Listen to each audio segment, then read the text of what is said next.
నా పేరు పి రాజమణి. నేను చింతల్లో ఉంటాను. చింతల నుంచి చాలా మందులు వాడాను. కాళ్ళ నొప్పులని చాలా 15 సంవత్సరాల నుంచి మందులు వాడినా చాలా హాస్పిటళ్ళల్లో కూడా చూపించుకున్నాను. ఆపరేషన్ చేయించుకుంటాను అంటే ఫస్ట్లో భయపడ్డాము. తర్వాత రత్నాకర్ సారు చూసి, లేదమ్మా ఇవి 2 కాళ్ళు ఏదైనా ఇంకా కొన్ని రోజులు అయితే ఇంకా నీ పని చేయలేవు అని అన్నారు.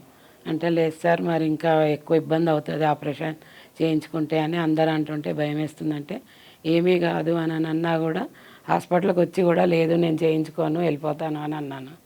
అని అంటే లేదమ్మా నేను హామీ ఇస్తున్నాను, మీకు ఏమీ పర్వాలేదు చేసుకోండి అని అన్నారు. ఇప్పుడు నేను చేయించుకొని పోయిన సంవత్సరం సెప్టెంబర్ 10th చేయించుకున్నాను. ఇప్పుడు 10 సంవత్సరం కావస్తుంది. ఇప్పుడు చాలా బాగుంది, నడుస్తున్నాను మంచిగా. కొన్ని రోజులు బాధపడ్డాను కానీ ఇప్పుడైతే బాగానే ఉంది. ఫిజియోథెరపీ కూడా 2 months చేయించుకున్నాను. అప్పుడప్పుడు మధ్యలో కూడా కొంచెం ఏమైనా ఇబ్బంది అనిపిస్తే రమ్మనంటే వచ్చి చేయించేసి వెళ్ళారు. అందరు హాస్పిటల్ నర్సులు సిస్టర్లు అందరూ బాగానే చూశారు. హాస్పిటల్లో మంచిగానే ఇదైంది, మాకు ఏ ఇబ్బంది లేకుండా వచ్చి చేయించుకొని వెళ్ళాం. Thank you sir, Ratnakar sir, Satish sir, Apollo hospital.